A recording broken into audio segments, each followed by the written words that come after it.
Hello everyone, welcome back to my channel. I'm Greer and it's lovely to have you here with me today. I have some film negatives that I need to archive and I thought, why don't I bring you along during that process with me? I also wanted to do a bit of a chit chat with you on the creative process, photography, imposter syndrome. So first, let me explain what it is that I'm going to be doing. So usually when I get my film developed, I like to have the negatives returned to me. What I'll do is I'll store them in these plastic archival sleeves, and then I'll put them in a regular 3-ring binder so that I just have a catalog of all my past work. Usually I get my film developed by Gelatin Labs. It's located in New Jersey. They usually send the negatives back in this box. I'm very satisfied with their service. I've used them quite extensively. They're family owned, family operated, so I would highly recommend them for any of your film photography needs. These are the negatives. I believe I have about 2 rolls of 35mm negatives here. And then they also send a nice sticker, which is very thoughtful of them. I do have a pair of scissors because I am going to be cutting these rolls into strips that can fit into the sleeves. These are actually the archival sheets that I use. They are just these plastic sheets that I got off of Amazon specifically for 35mm negatives. Typically what I like to do is count out 6 images and then cut after those 6, because that typically gives me the length that fits into 1 row in these archival sleeves. So while I do that cutting, I want to talk a little bit about why I do this in the first place. I just think it's very important to, as a creative, as an artist, to have a catalog of your work, a way to be able to look back and see just how your skills changed, how your interests change over time. As a photographer, for example, what kind of subjects did you like to photograph in past years, and how has that changed over the years? And I think for me that's been particularly useful to see. 2, 3, 4, 5, 6. Another reason I think it's really important to do something like this is just for posterity. Having this catalog of images and negatives, something that I can share with future generations, maybe my children, and they can pass down to their families, in the future, is something that I really value.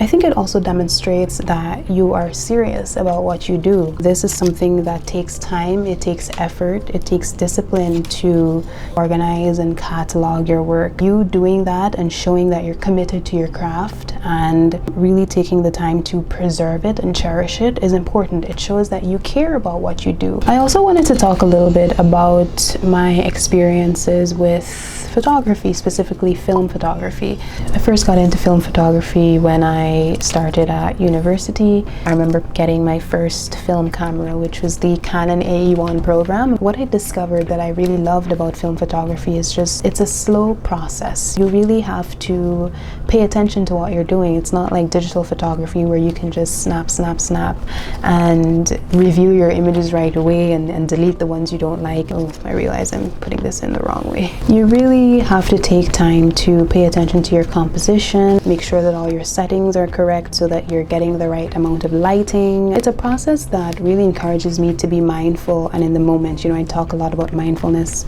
on this channel. Some of the moments where I'm the most mindful are when I'm taking film photos. What I'm doing right now is I'm just slotting the negatives into this archival sleeve. I recall fondly, being new to DC, having just moved there for school, I would spend hours just outside with my camera taking photos of people and different landmarks and just scenes that I found interesting, and it really helped me to discover the city and see it in a different light. It's been a while since I've just picked one of my cameras up and gone out and taken photos. I think I've been hard on myself because of that. How can you call yourself a photographer if you're not actively going out to take photos? But what I've had to learn is that that's completely normal, in any creative process. I think there are periods that you go through where you're not feeling it, you're not feeling that creative spark, that creative energy, and there's nothing wrong with that. I think sometimes you just need to take a break. If this is something that you really love, whatever it is, whatever your creative love is, if it's something that you're really passionate about, I believe that you're always going to find your way back to it. So here we are finished with the first roll. What I'm going to go ahead and do now is just write a few details here on the top.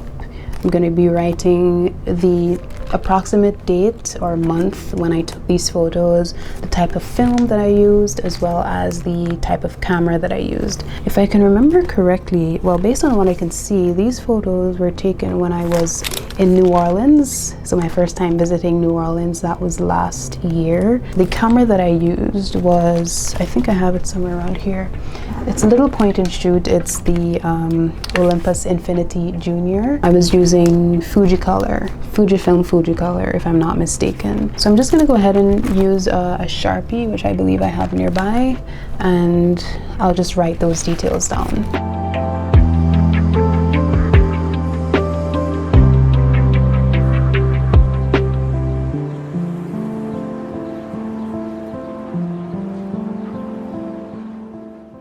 So while we do this next roll, one of the other things I wanted to talk about is this idea of imposter syndrome. I often have the tendency to downplay my abilities and to be very critical of myself. Firstly, because I am very much a perfectionist, but part of it is due to imposter syndrome. And with imposter syndrome, you tend to have this belief that your skills and talents just don't measure up, or you're not worthy of any achievements in your field. With me in photography, I sometimes have this nagging feeling that what I'm doing isn't good enough. You know, it doesn't stand out enough. And I think sometimes it's natural because we all tend to compare ourselves to other people. We tend to compare our work. And that belief has made me very apprehensive about sharing my work with other people, sharing my work on social media. And one thing that I've had to learn is that, especially in the beginning, no one really knows what they're doing. We're all sort of just going through this trial and error process, and those of us who stick with it long enough, those of us who are okay with being uncomfortable, those are the ones who really stick to it long enough to be successful. It always takes some level of experimentation. So I want to give you an example.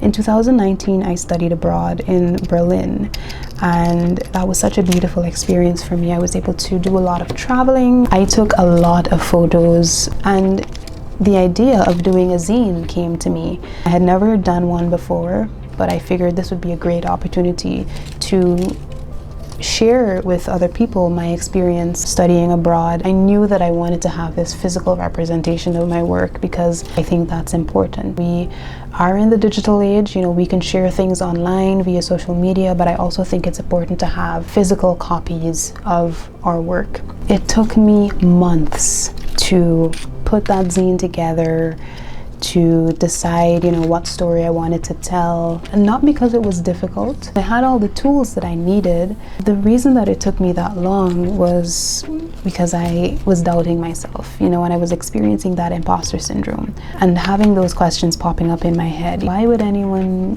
care about the time that I spent in Germany? What about those scenes that I captured would make people want to spend their money and buy one of my zines, because I was planning to sell them.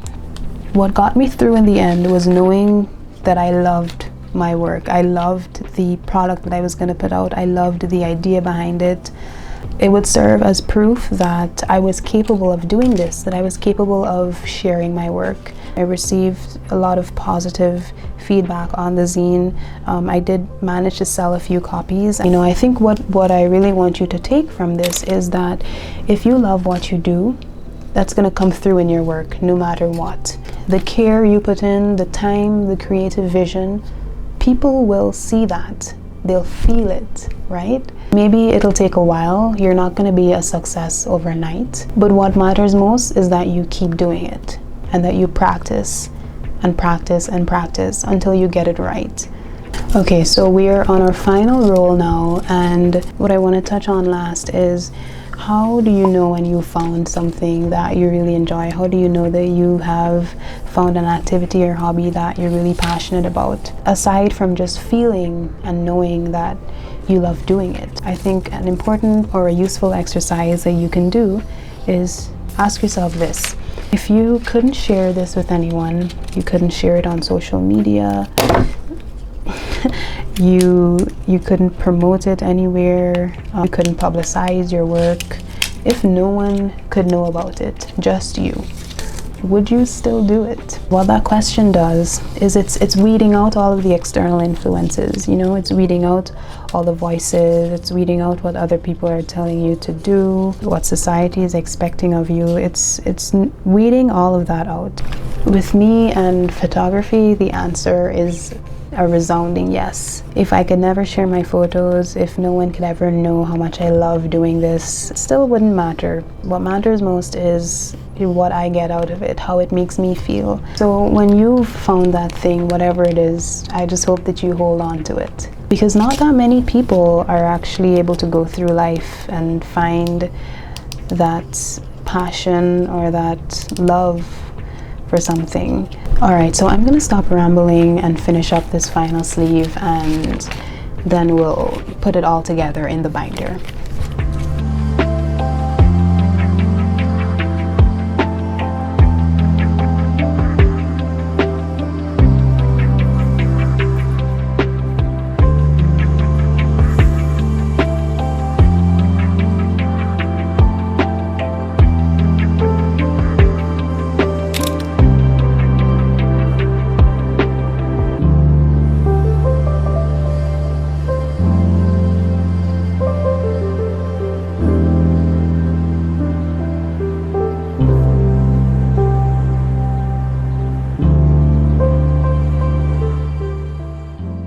So that's the final product. I hope that you gained something from this video. I hope I didn't ramble on too much. But if you enjoyed the video, remember to leave a like, subscribe, comment and let me know if you'd like to see more of these sort of chit-chat, informal type of videos. I'm happy to hear your suggestions and your thoughts in the comments as always. I would also recommend checking out one of the first videos I did on this channel about limiting beliefs. I think a lot of the points that I made in that video are relevant to what I talked about today, you know, the creative process, imposter syndrome. So I will also have that video linked somewhere here. Take good care, and I'll see you in the next video. Bye.